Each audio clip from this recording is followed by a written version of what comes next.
सिर्फ 2 क्वेश्चन है, बट वो 2 क्वेश्चन भी जो है सरप्राइज़ है हमारे पास। In those 2 questions are surprise in a sense कि सर ने जो है उनकी आधी बात बताई, आधी बात नहीं बताई। एक तो हमें बताया हुआ है भाई कॉम्पा रेशियो होता है। भाई कॉम्पा रेशियो क्या होता है?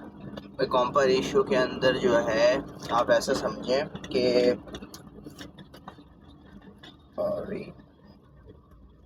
कॉम्पा रेशियो को समझने के लिए एक सैलरी रेंज बनाते हैं। सैलरी रेंज क्या होती है? सैलरी रेंज के अंदर जो है ना एक टाइमलाइन की तरह वो सीधी रेंज होती है, जिसके अंदर शुरुआत होती है मिनिमम सैलरी से और फिर एंड पे जो है आप मैक्स सैलरी रखते हो। ठीक है, हम मिसाल लेते हैं एक MTO प्रोग्राम की। MTO क्या होता है? MTO is a management trainee officer, जो MBA से ग्रेजुएट होने के बाद जो है ना वो स्टूडेंट्स लगते हैं। BBA के स्टूडेंट्स भी लग जाते हैं, हाँ BBA के स्टूडेंट्स भी लग जाते हैं और MBA के स्टूडेंट्स। सही है, वो उनकी इनिशियल जो पोस्ट होती है they are appointed as MTO management training officers. ठीक है, ये तो एक बात हमने डिस्कस कर ली। अब इनकी जो हम सैलरी रेंज निकाल रहे हैं ना, मिसाल के तौर पर हम इनकी सैलरी की रेंज ले रहे हैं 80,000 इज़ द मिनिमम, कम से कम इतना होता है। और जो मैक्सिमम है, जो अच्छा बहुत अच्छा जो पैकेज होता है, जो बहुत रेयर होता है, वो होता है 260,000। ठीक है, 260,000 होता है। अब जो है ना ये एक तो बिल्कुल मिनिमम पॉइंट हो गया, एक बिल्कुल मैक्सिमम पॉइंट हो गया। अब इसका जो है हम एवरेज निकालते हैं। एवरेज कैसे निकलता है यार? दोनों नंबरों को हमने ऐड करा, डिवाइडेड बाय कितने नंबर है? 2 नंबर है ना हमारे पास, बस 2 से डिवाइड कर दिया, बस 2 से डिवाइड कर दिया।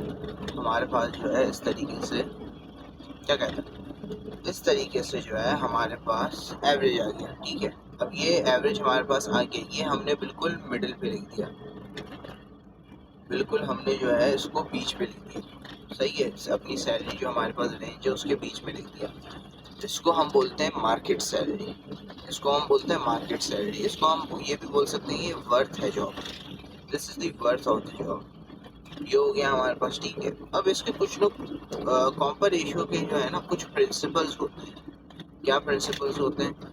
अगर मैं जो हूँ जॉब के लिए जा रहा हूँ, तो remember always be on the higher side.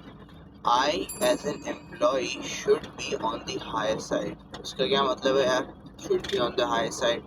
High side पे होने का मतलब ये है कि जो सैलरी मैंने रेंज बनाई है उसके 2 हिस्से हो गए, एक मिनिमम से मार्केट सैलरी तक, एक मार्केट सैलरी से मैक्स सैलरी तक।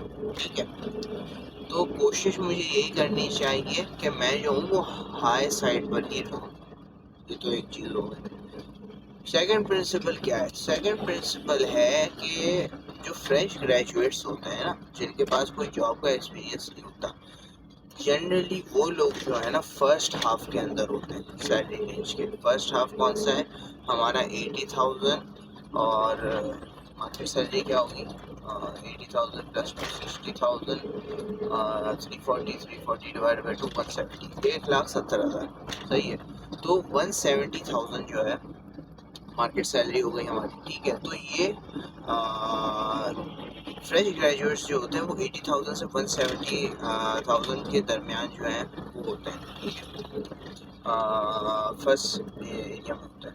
थर्ड प्रिंसिपल हमारे पास क्या होता है? थर्ड प्रिंसिपल हमेशा याद रखिएगा कि जितना आप क्लोज होंगे मैक्स के करीब, जितना आप मैक्स के करीब होंगे उतनी जो है ना कम परसेंटेज इंक्रीमेंट होती है आपकी, उतनी लेसर परसेंटेज इंक्रीमेंट मिलता है आपकी बेसिक सैलरी के अंदर, उतनी कम परसेंटेज आपकी बेसिक सैलरी पड़ती है। क्योंकि मैक्स के करीब होने का मतलब ये है कि सैलरी की रेंज ही इतनी है, हम आपको मैक्स से ज़्यादा तो दे ही नहीं सकते। और अगर आपको जो है मैक्स से ज़्यादा पे किसी एम्प्लॉय को रोकना है, उसका क्या तरीका है? आपने कह दिया यार मैं इतना मैक्स से ज़्यादा तो दे ही नहीं सकता, लेकिन फिर भी वो बहुत अच्छा एम्प्लॉय है और आपसे इंक्रीमेंट मांग रहा है, आप उससे क्या बोलेंगे? ये नहीं कि नहीं आप जो है बहुत अच्छे एम्प्लॉय हम आपको दे देंगे, नहीं, फिर कंपनी के लिए कॉस्ट वगैरह मैनेज करना बहुत मुश्किल हो जाता है। इसमें होगा ये कि आप उससे समझाएंगे कि भाई मेरी जो मैक्सिमम सैलरी रेंज है ना वो यार तुम्हारे सामने इतनी है और तुम पहले से जो है ना मैक्स में करो। ये होगा कि मैं तुम्हें मंथली जो है कोई ना कोई लमसम अमाउंट दे दूंगा, मंथली जो है कोई ना कोई लमसम अमाउंट दे दूंगा ज़्यादा। जैसे अगर 3 लाख 260 पर तुम हो ना तो मैं हर महीने जो है वो तुम्हें 280 290 दे दूंगा। अब आप बोलेंगे यार ये तो वही वही बात हो गई, सैलरी तो बढ़ गई उसकी। नहीं, सैलरी बढ़ी नहीं है in a sense, salary in a sense इस वजह से नहीं बढ़ी है क्योंकि अगर वो बेसिक सैलरी बढ़ाता ना 260 से 290, उससे होता ये कि बेसिक सैलरी बढ़ाने की वजह से जो प्रोविडेंट फंड होता है वो उसका बढ़ जाता। क्योंकि प्रोविडेंट फंड जो होता है वो क्योंकि जो प्रोविडेंट फंड होता है वो जो होता है आपकी बेसिक सैलरी से कटता है। दूसरा क्या, दूसरा ये कि जो ग्रेजुइटी होती है वो भी बेसिक सैलरी से जो है वो बनती है, ठीक है। और जो आपका हाउसिंग अलाउंस होता है जो प्रोवाइड होता है वो भी जो है ना 50% होता है ऑफ योर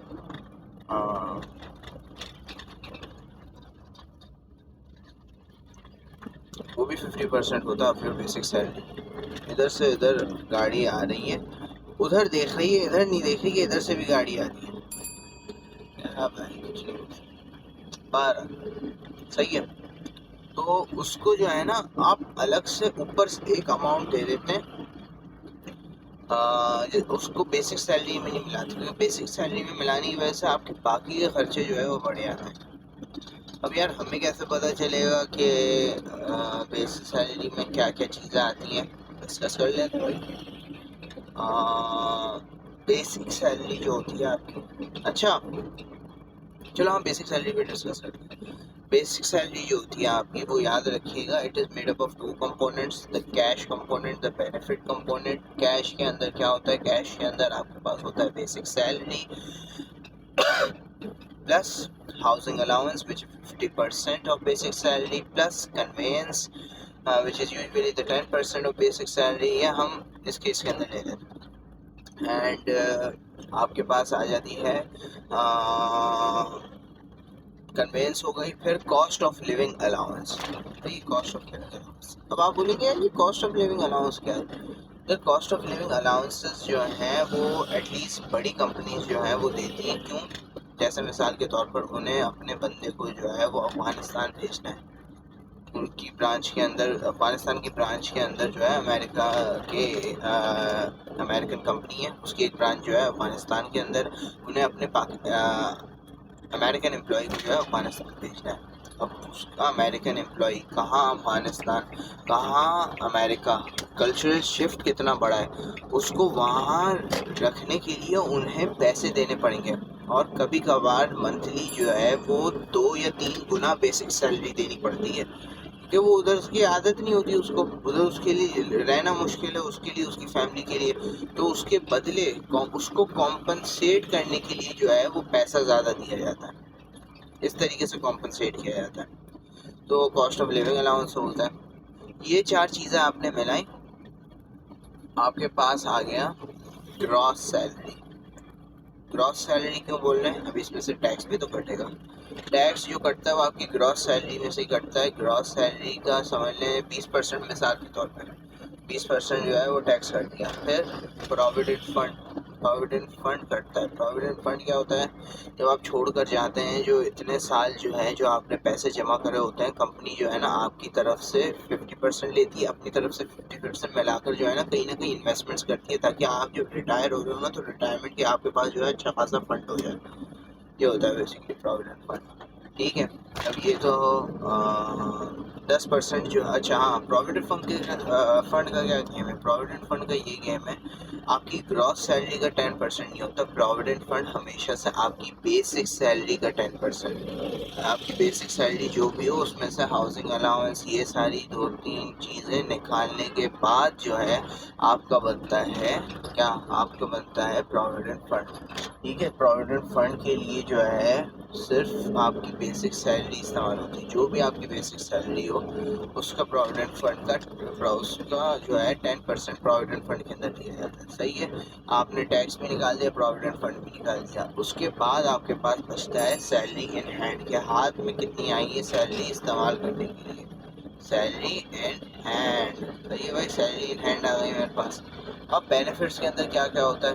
बेनिफिट्स के अंदर आपके पास होता है अगेन प्रोविडेंट फंड भी इस बेनिफिट के अंदर आता है। एक और कॉन्सेप्ट होता है ग्रेचुइटी। ग्रेचुइटी क्या होती है? Gratuity can be calculated by the number of by the last basic salary multiply by the number of years of service. और ग्रेचुइटी जो है वो कंपनीज तब देती हैं जब आपने 5 साल जो है एटलीस्ट 5 साल जो है उनकी कंपनी के अंदर लगाएं। जाहिर सी बात है, आपकी जो है एक कमिटमेंट रही है, तो एक कंपनी का एक तरीका होता है आपको जो है लॉयल और आपको पे बैक करने का, क्या आपने इतना सारा टाइम दिया है कंपनी को, तो उसकी होती है ग्रेचुइटी। ये last basic salary multiply by number of years of service.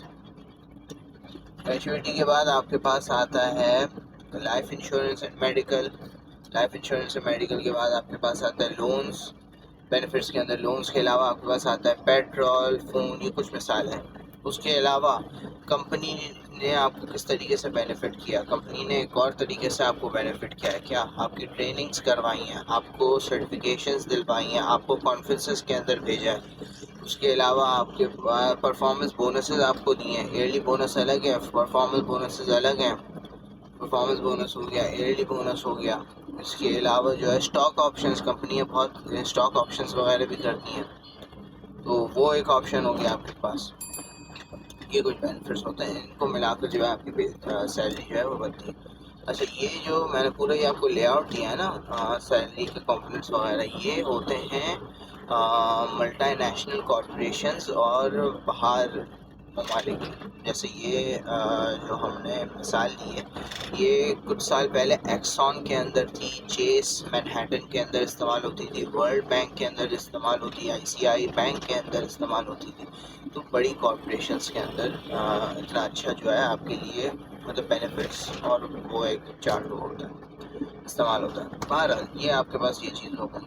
अच्छा, सैलरी रेंज जो आपकी बनती है वो जाहिर सी बात है जो आपका एचआर होता है, जो एम्प्लॉयर होता है, उसके पास होती है। तो लेकिन क्या वो खुद बनाता है? वो खुद भी बना सकता है, लेकिन it takes time, it takes money. तो ज़्यादा अच्छा नहीं है कि जब पैसा भी लग रहा है, टाइम भी लग रहा है, या पैसा इन सेंस नहीं लग रहा होगा, एम्प्लॉय का टाइम ज़्यादा, वो एम्प्लॉयर का टाइम ज़्यादा लग रहा है।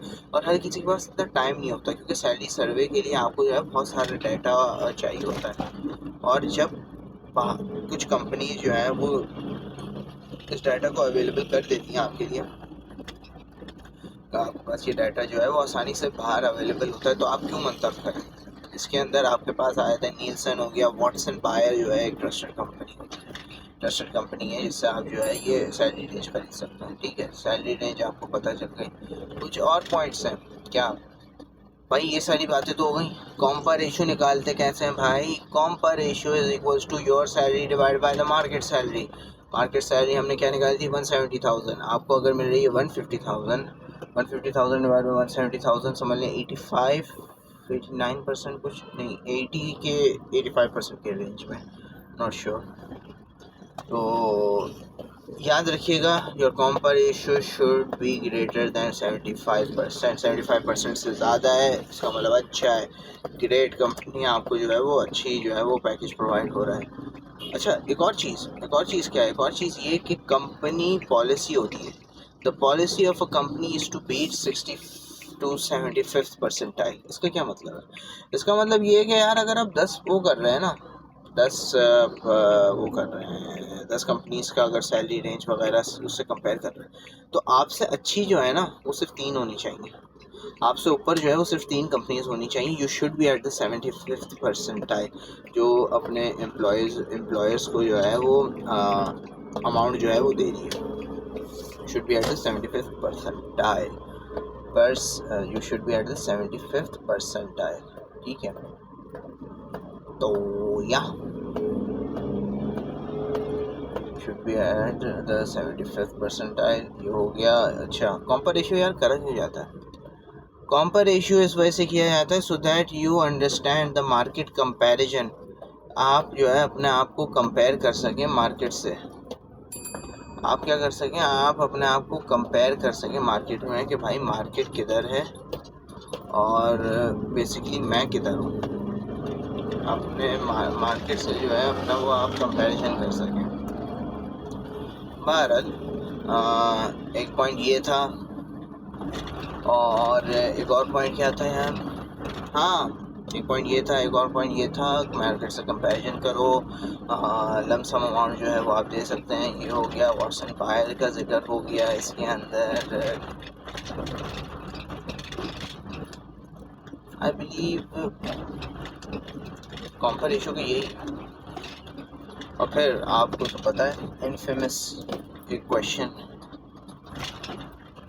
इनफेमस क्वेश्चन से मेरा मतलब ये जो सर ने हमें जो है वो सस्पेंस थ्रिलर के अंदर छोड़ दिया था, उसके बारे में हमें जो सर ने बता दिया है कि एक और सवाल आएगा, लेकिन आधा सवाल दिया है बस कि ice and fire both are equally destructive. अब बात करो कैसे करेंगे भाई, हमें क्या पता है। तो बाहर आज देखते हैं।